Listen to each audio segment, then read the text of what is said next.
अस्सलाम वालेकुम नाजरीन, मैं हूं मरियम खान और आप देख रहे हैं पाक न्यूज़ टीवी HD। खबर शामिल करते हैं। पंजाब के महकमा प्राइस कंट्रोल के तर्जुमान का कहना है कि सूबा भर में गरां फरोशों के खिलाफ भरपूर कार्रवाइयां जारी हैं। महकमा प्राइस कंट्रोल के तर्जुमान के मुताबिक गुज़िश्ता 24 घंटों के दौरान पंजाब भर में 6,38,278 मकामात की चेकिंग की गई।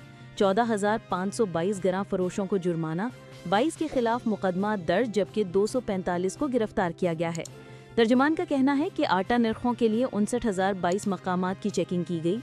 दौरान चेकिंग 1,915 ग्राम फरोशों को जुर्माना और 11 अफराद को गिरफ्तार किया गया है।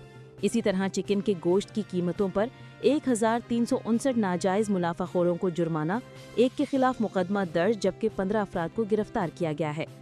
पंजाब के महकमा प्राइस कंट्रोल के तर्जुमान का कहना है कि रोटी व नान तनूरों से 599 गरां फरोशों को जुर्माना और 8 अफराद को गिरफ्तार किया है।